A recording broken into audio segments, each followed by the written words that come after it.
নমস্কাৰ বন্ধু বান্ধৱীসকল মুখ্যমন্ত্ৰী মহিলা উদ্যমিতা যোজনাৰ আধাৰত অসমৰ 39 লাখ মহিলাই লাভ কৰিব 10,000 টকা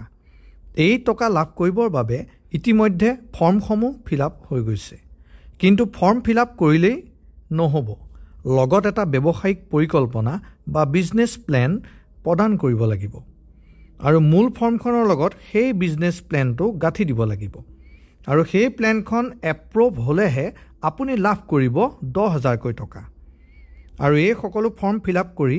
অহা 3-4-5 মাৰ্চত আমি জমা দিব লাগিব আহক এতিয়া এখন সফল বিজনেছ প্ল্যান বা ব্যৱসায়িক পৰিকল্পনা কেনেদৰে বনাব পাৰো আমি ঘৰতে চাওচোন আহক ভিডিঅ'টোত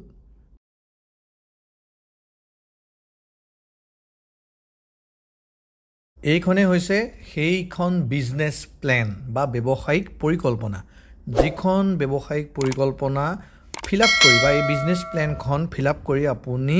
আপোনাৰ যিখন মহিলা উদ্যমিতা যোজনাৰ ফৰ্ম সেইখনৰ লগত গাঁঠি দিব লাগিব গম পালে এতিয়া এই বিজনেছ প্ল্যানখনত কি কৰিব চাওক প্ৰথমতে আছে name of the এন্টাৰপ্ৰেনিয়ৰ SSG member এন্টাৰপ্ৰেনিয়ৰ মানে আপুনি যোনজন উদ্যমী ব্যক্তিয়ে মানে ইনভেষ্ট কৰিব যিজনে উদ্যোগ ল'ব সেইজনৰ নামটো এটা ধৰি ললো মানে এছএছজি গোটৰ আত্মসহায়ক গোটৰ যিগৰাকী ব্যক্তিয়ে ফৰ্মখন ফিলআপ কৰিব প্ৰতিগৰাকী ব্যক্তিয়ে এখন ফৰ্ম তেওঁলোকৰ নামটো দিব লাগিব প্ৰথম তেওঁলোকৰ নামটো ইয়াত দিব লাগিব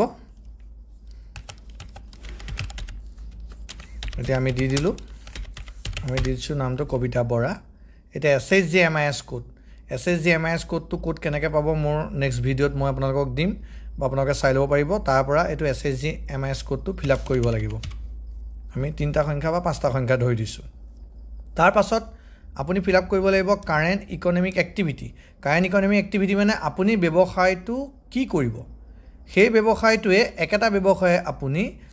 আত্মনিৰ্ভৰ অসমৰ ফৰ্মখনৰ য'ত আপুনি দিবলৈ দিছে ব্যৱসায়টোৰ কথা সেই ব্যৱসায়টোৰ তাত আপুনি দিব লাগিব বুজি পাইছেনে আত্মনিৰ্ভৰ অসমৰ একেবাৰে লাষ্টৰ পেজটোত গোটেই ব্যৱসায়বোৰৰ ডিটেইলছ দি থোৱা আছে নামবোৰ তাৰ পৰা আপুনি ইয়াত দিব লাগিব আমি ধৰি ললো ইয়াত আমি খুলিম ছাগলী ফাৰ্ম গটাৰী হেকানে গটাৰী দিছো ছাগলী ফাৰ্ম আৰু তাত কৈ লওঁ এই ফৰ্মখন ফিলআপ কৰোঁতে কিন্তু একদম ইংৰাজী ব্লক লেটাৰ ব্যৱহাৰ কৰিব আৰু ইংৰাজীত ফিলআপ কৰিব তেতিয়া পুৰুৱাখিনিও সুবিধা হ'ব গম পাইছে ৰেড কালাৰ আখৰে দেখাই থৈছো আৰু এই একেটা ব্যৱসায়ৰ নামে আপুনি উদ্যমিতা ফৰ্মখনতো দিব লাগিব দুইটাৰ মিল থাকিব লাগিব দেই প্ৰথম কথা এটা তাৰ পিছত আহক 4 নম্বৰ অপচনটোলৈ সেইটো দিছে কাৰেন্ট ইনকাম ৰুপিজ পাৰ এনাম এইটো আপুনি যদি ব্যৱসায়ী হয় বা আপুনি বৰ্তমান যদি ইনকাম কৰি আছে তেতিয়াহে দিব যদি নাই কৰা আপুনি একদম নতুনকৈ আৰম্ভ কৰিব ব্যৱসায়টো তেতিয়াহলে এইটো 0 দিব গম পাইছে তাৰ পিছত আপুনি 5 নম্বৰ পইণ্টত দিয়া আছে name of business which is being plan to start and expand এই ঘৰটো লিখিব লাগিব আপুনি ব্যৱসায়টো কেতিয়া পৰা আৰম্ভ কৰিব সেইটো সুধিছে আপোনাক এই ব্যৱসায়টো আপুনি কেতিয়া পৰা আৰম্ভ কৰিব আমি ধৰি ললো এই ব্যৱসায়টো আমি আৰম্ভ কৰিম মে মাহৰ পৰা 01/5/2024 গম পাইছেনে আপুনি প্ৰথম কথা এই 4টা ঘৰ পুৰাওতে একদম ভালদৰে কিন্তু মন দি পুৰাব কটাকুটা নকৰিব সম্পূৰ্ণ ব্লক লেটাৰত পুৰাব ইংৰাজী ব্লক লেটাৰ পুৰাব অসমীয়া ব্যৱহাৰ নকৰিব বুজি পাইছে আকৌ কৈ দিছো কাৰেন্ট ইকনমিক এক্টিভিটি যেটো দিব সেইটোৱে আপুনি কি কৰিব লাগিব এছএছজি যিখন উদ্যমিতা ফৰ্ম তাত দিব লাগিব তাৰ পিছত কাৰেন্ট ইনকামটো হৈছে যদি আপুনি কিবা ব্যৱসায় কৰি আছে কোনোবাই আপুনি ছাগলী পুহি আছে কোনোবাই গৰু পুহি আছে বা কোনোবাই মাছৰ ব্যৱসায় কৰি আছে বা কোনোবাই ডিটিভি চলাই আছে জেৰক্স চেণ্টাৰ চলাই আছে তেতিয়া যদি তেওঁ ব্যৱসায়টো কৰি আছে তেতিয়াহলে ইয়াত ইনকামটো দিব লাগিব বছৰেকত কিমান হ'ব বুজিলে তাৰ পাছত আপুনি দিব লাগিব name of the business plan আপুনি বিজনেছ প্ল্যানটো কেতিয়াৰ পৰা ষ্টাৰ্ট কৰিছে এই 5 নম্বৰ ঘৰটোত 5 নম্বৰ ঘৰটো দিব লাগিব কেতিয়াৰ পৰা ষ্টাৰ্ট কৰিছে যদি আপুনি ষ্টাৰ্ট কৰা আগতে ষ্টাৰ্ট কৰিছে এবছৰ হৈ গ'ল তেতিয়াহলে সেই ডেটটো ভৰাই দিব লাগিব এটা তললে হওক তলৰখিনি আটাইতকৈ গুৰুত্বপূৰ্ণ এইখিনি কৰাৰ আগত আপোনালোকক ৰিকুৱেষ্ট কৰোঁ যথেষ্ট কষ্ট কৰি আপোনালোকৰ কাৰণে ভিডিঅ'টো বনাইছো যদি ভাল পায় শেয়াৰ কৰিব সাবস্ক্ৰাইব কৰিব আৰু চেনেলটো লাইক এটা কৰিবলৈ নাপাহৰিব আৰু আনৰ সুবিধা হোৱাকে আনলৈ আন 10জনলৈ উপকৃত হোৱাকৈ শেয়াৰ কৰিব এতিয়া আহক ইনভেষ্টমেন্ট প্ল্যান মানে আপুনি 10,000 টকাটো ক'ত ব্যৱহাৰ কৰিব হেটো সুধিছে এই গুটেই যি চোৱা হ'ব এই চোৱা ইনভেষ্টমেন্টৰ বিষয়ে লিখিব লাগিব আহক এতিয়া আমি তাৰ মাজত কেনেকৈ লিখিম এটা যেহেতু আমি গটাই দিছো নেম অফ ৰ মেটেৰিয়েল কি হ'ব মানে ৰ মেটেৰিয়েল কেঁচা মাল এটা ছাগলী পুহিবলৈ হলে আপোনাক লাগিব ছাগলী হয়নে কেইজনী ছাগলী কিনিব দুজনী ধৰি ল'লোঁ টু ফিমেল গড মানে দুজনী মাইকী ছাগলী কিনিব এতিয়া টু ফিমেল গড বুলি দিলোঁ মানে দুজনী আপুনি কি কিনিব মাইকী ছাগলী কিনিব এজনীৰ দাম কিমান ইউনিট প্ৰাইচটোত সুধিছে এজনীৰ দাম কিমান ধৰি ল'লোঁ এজনীৰ দাম ৩০০০ টকা এজনীৰ দামহে দিছোঁ দেই ৩০০০ টকা এতিয়া ইউনিট ৰিকুৱাৰ্ড কেইজনী লাগিব আমি দুজনীৰ নাম দিয়ে দিছোঁ টু ফিমেল গড বুলি সেইকাৰণে টু বুলি দিম দুজনী লাগিব এইটো ঘৰত এতিয়া টোটেল কষ্ট কিমান হ'ব দুজনীত কেইটকা হ'ব এজনীত যদি ৩০০০ টকা হয় দুজনী ছাগলীত কেইটকা হ'ব ৬০০০ টকা কেইটকা হ'ব ৬০০০ টকা এইটো আপুনি টোটেল কষ্টৰ ঘৰত দি দিয়ক এতিয়া ২ নম্বৰ ঘৰটোলৈ আহক এতিয়া আপুনিতো ছাগলী কিনিলেই নহ'ব গঁৰাল বনাব লাগিব বাঁহ বেত লাগিব মেকিং চাৰ্জ মানে ঘৰটো বনোৱা খৰচ এটা ঘৰটো বনাওঁতে কি লাগিব ইউনিট প্ৰাইচত আপুনি এটা ঘৰ বনাব 1 ইউনিট ৰিকুৱাৰ্ড এইটো দৰকাৰে নাই 1 হ'ব একেই হ'ব এটা ঘৰেই হ'ব দুজনী ছাগলীৰ কাৰণে দুটা ঘৰ দৰকাৰ নাই এতিয়া ঘৰটো বনাওঁতে আপোনাৰ কিমান খৰচ হ'ব মিনিমাম আপুনি ২৫০০ টকা ধৰক ২৫০০ টকা আমি ভৰাই দিলোঁ এতিয়া ৩ নম্বৰ ঘৰটোলৈ আহক এই ৩ নম্বৰ ঘৰটোত আমি কি পুৰাম আপুনি ছাগলী কিনিলে ঘৰো বনালে ঘৰ এটা বনালে ছাগলী কিনিলে এতিয়া কথা হ'ল তেওঁলোককতো খুৱাব লাগিব ফিডিং এতিয়া ফিডিং কৰিবলৈ আপুনি কি কৰিব বা আপোনাৰ যিখিনি মেটেৰিয়েলছ লাগিব চাপৰ ধৰি ল'লোঁ দানা ধৰি ল'লোঁ সেইখিনিয়ে ধৰিছোঁ ফিডিং এতিয়া ফিডিং কিমান লাগিব আপোনাৰ ইউনিট ধৰি ল'লোঁ গোটেই বছৰটো আপুনি দিব আকৌ গোটেই বছৰটোত আপোনাৰ ধৰি ল'লোঁ চাপৰ লাগিব ৩০ কেজি গম পাইছে কেজি লাগিলে ৩০ কেজি ৩০ কেজি চাপৰত আপোনাৰ কেইটকা দাম সেইটো আপুনি জানিব লাগিব এতিয়া এইটো ঘৰত আহক এটা আগতীয়াকৈ মই ভৰাই থোৱা আছিলে এতিয়া আঁতৰাই দিছোঁ ইউনিট প্ৰাইচ এতিয়া 1 কেজি চাপৰত দাম কিমান ধৰি ল'লোঁ 120 টকা এতিয়া 30 কেজি চাপৰত কিমান লাগিব কিমান ইউনিট ৰিকুৱাৰ্ড গম পাইছেনে ইউনিট ৰিকুৱাৰ্ড ঘৰটো লিখিব লাগিব কেজি লাগিব 30 কেজি দেখিলে আকৌ মই বুজাইছোঁ ফিডিং লিখিলোঁ আমি যিহেতু আমি ফিড কৰিম তাহাঁতক খুৱাম ইউনিট প্ৰাইজত লিখিম 120 টকা অৰ্থাৎ 1 কেজি চাপৰত 120 টকা এতিয়া চাপৰ ইউনিট ৰিকুৱাৰ্ড মানে চাপৰ কিমান কেজি লাগিব 30 কেজি 30 দিলোঁ সেইকাৰণে এতিয়া এই 30 120ক পূৰণ কৰক তেতিয়া হ'ব আপোনাৰ কিমান ৩৬০০ টকা দেখিলে এতিয়া আমি 4 নম্বৰ ঘৰটোলৈ যাওঁ অকল চাপৰ খোৱালেই নহ'ব মেডিচিনো লাগিব পাৰে তাহাঁতক বিভিন্ন সময়ত বেমাৰ আজাৰ হয় সেইকাৰণে মেডিচিন দিম এতিয়া মেডিচিনৰ ইউনিট কেইটা লাগিব কেইটা মেডিচিনৰ বটল লাগিব ভিটামিনেই হওক বা আদাৰেই হওক ধৰি ল'লোঁ 5টা ইয়াত নহয় এইটো দিব লাগিব 5টা ইয়াত দিব লাগিব এইটো ঘৰত দিব লাগিব ইউনিট ৰিকুৱাৰ্ড এইটো ঘৰত আপোনাক কেইটা বস্তু লাগিব সেইটো দি আছোঁ সেইকাৰণে 5টা ইয়াত দিলোঁ এতিয়া এটা ইউনিটৰ দাম কিমান এটা মেডিচিনৰ বটলৰ দাম আপোনাৰ 200 টকা হ'ব এভাৰেজ আমিতো নাজানো কিছুমানৰ 150 হয় কিছুমানৰ 500 হয় তেনেকৈ থাকে বা 400 হয় সেইকাৰণে এভাৰেজ এটা ধৰিছোঁ 200 টকা তাতকৈ বেছিও ধৰিব পাৰে 300ও ধৰিব পাৰে এতিয়া 5টা বটলত এটা বটলত 200 টকা হ'লে 5টা বটলত কিমান হ'ব 200 পূৰণ 5 1000 টকা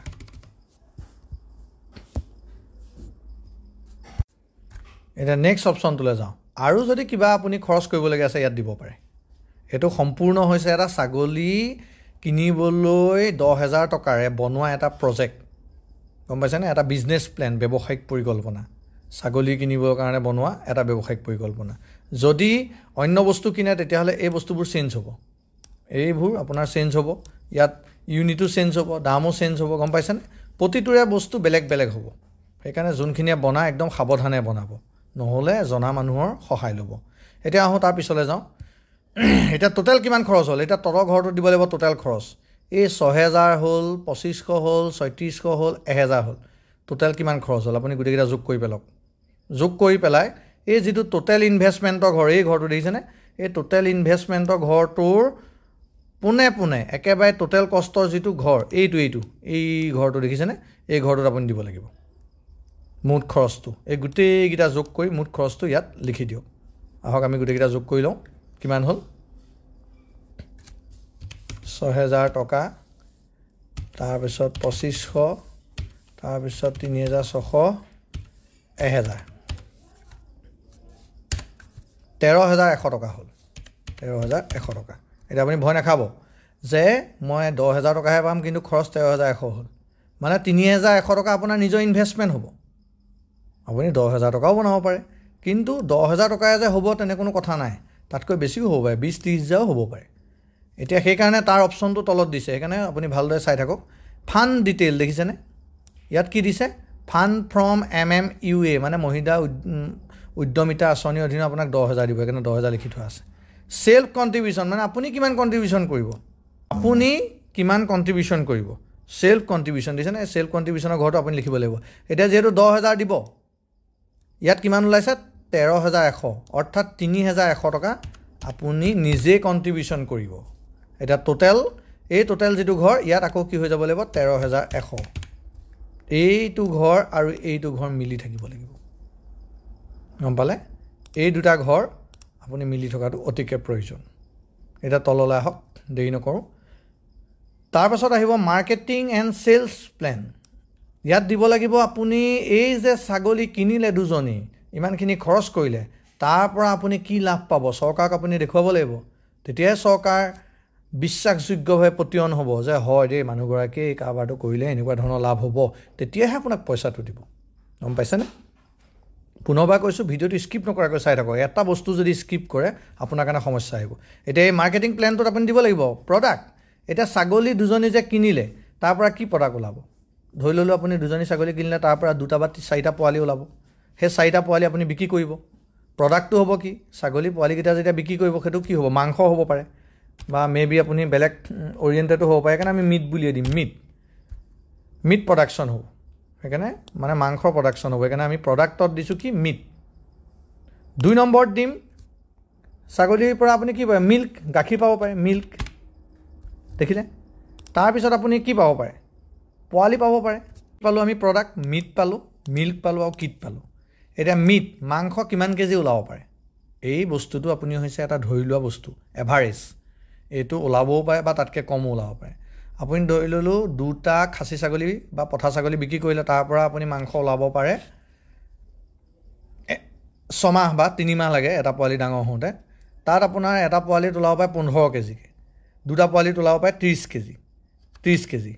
এতিয়া যদি 30 কেজি ওলায় তেতিয়া হলে 6 মাহত যদি 30 কেজি ওলায় এবছৰত কিমান ওলাব 30 * 2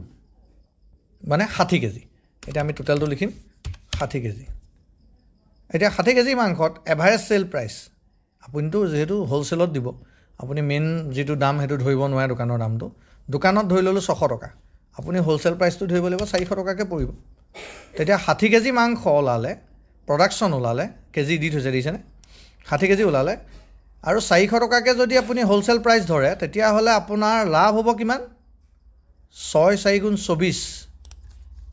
আৰু 000 24000 টকা হ'ল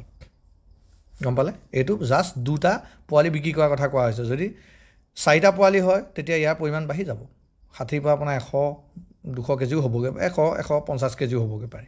এটা মিল্ক গাখীৰ কিমান বিক্ৰী কৰিব ধৰি ললো ছাগলী কেতিয়াবা গাখীৰ ওলাই কিছু ক্ষেত্ৰত বিক্ৰী হয় আমি ধৰি ললো এমাহত 1 লিটাৰ গাখীৰ বিক্ৰী কৰিলে 12 মাহত আপোনাৰ 12 লিটাৰ বিক্ৰী কৰিলে 1 লিটাৰ যদি ছাগলী গাখীৰৰ দাম আপোনাৰ 50 টকা হয় 12 লিটাৰৰ দাম আপোনাৰ কিমান হ'ব এভাৰেজটোত আপুনি দিয়ক 1 লিটাৰৰ দামটো দিয়ক ইয়াত এতিয়া 50 টকা ধৰি ললো বা 40 টকাই ধৰি ললো আপোনাৰ নিজৰ মতে দিয়ক এভাৰেজ বুলিয়ে দিছে 40 টকা তেতিয়ালে 1 লিটাৰ 40 টকা দিলু তেতিয়ালে 12 লিটাৰ কিমান হ'ব 480 টকা পালে এতিয়া ধৰি ললো কিট পোৱালি বিক্ৰী কৰিলে এক্সপেক্টেড প্ৰডাকশন এটো কেজিত নাহে হেকানে এটো লিখিব লাগিব কেটা ইউনিট বিক্ৰী কৰিলে ধৰি ললো দুটা ইউনিট আৰু পোৱালি বিক্ৰী কৰিলে 2 ইউনিট আৰু পোৱালি বিক্ৰী কৰিলে বছৰেকটো এটা এটা পোৱালিত কে টকা এটা পোৱালিত আপুনি ধৰি ললো 2500 কে পালে 2500 তো বেছি কম হৈছে 4000 পালে দুটা পোৱালিত কিমান পাব 8000 ইয়া লিখি দিয়ক 8000 হল এটো আপোনালোকক দেখুৱাবৰ কাৰণে এটা বনোৱা প্ল্যান ইয়াতকৈ বেছি হ'ব পাৰে এবোৰত 2 ইউনিটৰ ঠাইত 4 ইউনিটো হ'ব পাৰে এটো আপোনালোকক দেখুৱাবলৈ বনোৱা প্ল্যান ইয়াতকৈ আপোনাৰ এই বস্তুবোৰ বাঢ়িবও পাৰে তেতিয়া এটো বাঢ়ি যাব এতিয়া আহক মেইন পইণ্টলৈ আহক এটা কি কৰিব এতিয়া আপোনাৰ টোটাল সেল টাৰ্নওভাৰ এটো আৰু টাৰ্নওভাৰ মিন্স আপুনি গুটেই বছৰেকৰটো দিছো আমি এই 60 কেজি প্ৰডাকশনটো গুটেই বছৰেকৰ দিছো ইয়াত হেকানে বেছিও হ'ব পাৰে এতিয়া আহক এই যে ঘৰটো দিছে এই ঘৰটোত আপুনি কি লিখিব লাগিব টোটাল কিমান আপোনাৰ টোটাল সেলস টাৰ্নওভাৰ আহিব কিমান আহিব এটা এইগিটা আকৌ যোগ কৰি পেলাওক 24000 প্লাস 480 প্লাস 8000 32480 টকা পালে অৰ্থাৎ আপুনি ইনভেস্ট কৰিছিলে 13100 টকা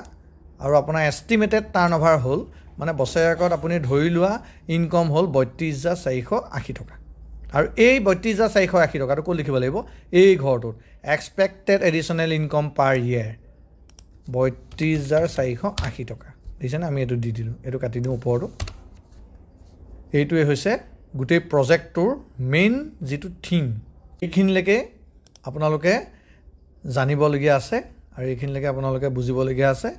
ইয়াৰ তলত যিখিনি আহিব এইটো ছাবমিটেড বাই এই ঘৰটো যে এই ঘৰটোত আপুনি লিখিব লাগিব যিগৰাকী SHG মেম্বাৰ চেল্ফ হেল্প গ্ৰুপৰ মেম্বাৰ তেখেতে চাইন মাৰিব লাগিব আৰু এই ভেৰিফাইড বাই যে এই ঘৰটোত কিন্তু আপোনালোকে একো কৰিব নালাগে এইটো ব্লক কোঅৰ্ডিনেটৰে কৰিব আৰু তলৰ যিটো ঘৰ এইটোতো আপোনালোকে একো লিখিব নালাগে এপ্ৰুভ হ'ল নে ৰিজেক্ট হ'ল নে আপোনাৰ গোটেই প্লেনটো সূক্ষ্মভাৱে চাব সূক্ষ্মভাৱে চাই এপ্ৰুভ হ'ল নে ৰিজেক্ট হ'ল ইয়াত লিখি দিব আৰু এই প্লেনটো এপ্ৰুভ হোৱাৰ পাছতহে আপুনি কিন্তু 10,000 টকা লাভ কৰিব এই প্লেনটো যদি আপুনি ভুল কৰি দিয়ে তেতিয়াহ'লে আপুনি 10,000 টকা লাভ নকৰে শেষত কওঁ এইদৰে আপোনালোকে গোটেই ভিডিঅ'টো বুজি নাপালে বাৰে বাৰে চাব চাই পেলাই আপোনালোকে শুদ্ধকৈ এটা প্লেন দিয়ক এইটো হৈছে এটা ছাগলী কিনাৰ প্লেন বা ছাগলীৰ প্লেন মানে ছাগলীৰ ব্যৱসায়ৰ এটা প্লেন গটাৰী এনেকৈ বিভিন্ন ধৰণৰ গটাৰী ঠাইত পিগাৰী হ'ব পাৰে গাহৰি প্ৰতিপালনৰ তাৰপিছত আপোনাৰ গৰু ফাৰ্মিং বা বিভিন্ন ধৰণৰ আছে DTP xerox centre small shop fast food তাত বহুতখিনি প্লেন দিয়া আছে 57-58টামান প্লেন দিয়া আছে তাৰ ভিতৰত ল'ব আৰু সেই প্লেনটো অনুসাৰে এই গোটেই ইনভেষ্টমেণ্ট আৰু প্ৰডাকশ্যন এই গোটেইকেইটা বনাব লাগিব আৰু যদি ভিডিঅ'টো ভাল পালে শ্বেয়াৰ কৰিব ছাবস্ক্ৰাইব কৰিব আৰু বেল আইকনটো টিপিবলৈ নাপাহৰিব ধন্যবাদ